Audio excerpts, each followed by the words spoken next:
설교 어떻게 들어야 할까는 목사가 아닌 성도가 자신의 경험을 쓴 책입니다. 실천하고 있는 경험은 힘이 있습니다. 책을 읽으면 우리의 설교 듣는 태도를 돌아보게 됩니다. 부지런히 사용하라고 허락하신 은혜의 수단을 나는 얼마나 가벼이 여겼는지 부끄러워집니다. 글쓴이가 1장에서 설명하듯이 설교는 가장 강력한 은혜의 수단입니다.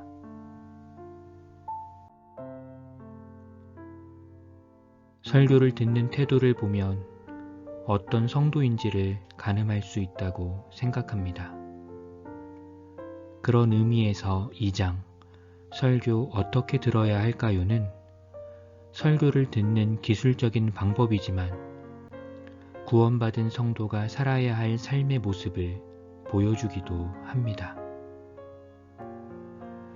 우리의 일상 전체가 주일 공예배 때 들은 설교 말씀을 기억하고 묵상하는 삶이기 때문이죠.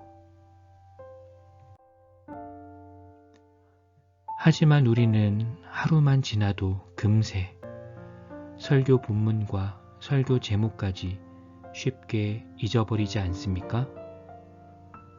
그래서 2장 설교 어떻게 들어야 할까요에서 전해주는 설교 듣는 법은 예배 시간만 다루지 않습니다. 주중에 설교문을 읽고 설교 본문을 공부하고 본문의 구절을 암송하는 일, 토요일에 미리 설교 본문을 읽는 일, 주일 오전에 경건의 시간을 보내는 일,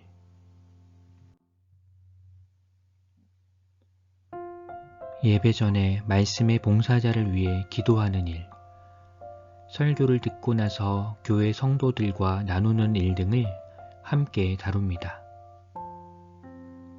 또 2장의 설교 듣는 법은 한편으론 공동체적 읽기법이라고 생각합니다.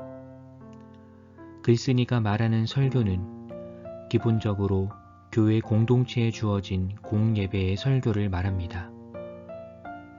하나님은 자기 백성에게 예배로 나아오라고 명령하시고 말씀을 들려주십니다. 우리는 주의 말씀을 공예배 가운데 함께 듣고 기억하고 묵상하고 묵상한 바를 나눕니다. 그래서 글쓴이가 말하는 설교 듣는 법은 공동체로 함께 읽는 법이기도 합니다.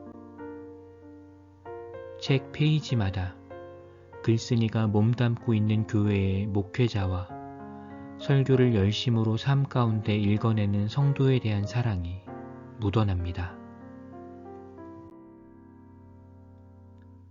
글쓴이의 글에서 교회 성도들이 어떻게 말씀을 받고 묵상하는지 짐작할 수 있습니다. 그래서 책에 함께 실어둔 토의 질문은 유용합니다. 이 책의 독자들은 혼자 이 책을 읽지 말고 자신이 속한 공동체의 성도들과 함께 책을 읽고 함께 생각해보면 매우 유용하리라 생각합니다. 그러나 책을 어느 정도 읽었을 때 한편으론 걱정이 되기도 했습니다. 교회에서 순전한 복음을 듣지 못하고 있는 성도들, 자신의 태도를 수도 없이 성찰하지만 매 주일 설교를 들을 때마다 근심하게 되는 성도들에게는 2장의 내용이 어떻게 읽힐지 걱정이 되었습니다. 글쓴이가 속한 교회에서나 가능한 얘기라고 읽을까 염려했습니다.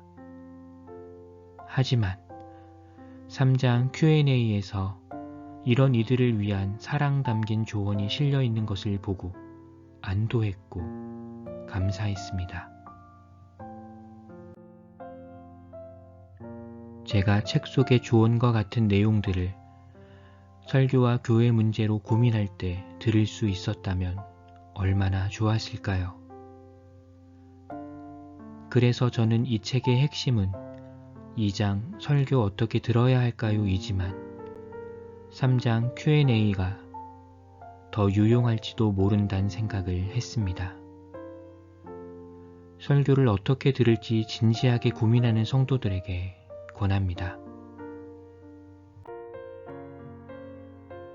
끝으로 1차적으로 이 책의 예상 독자는 설교를 듣는 성도들이지만 이 책은 글쓴이가 속한 교회의 말씀의 봉사자에게 보내는 위로와 격려의 편지라고 생각합니다. 이런 태도로 설교를 듣는 성도를 둔 교회의 목회자는 얼마나 행복할까요?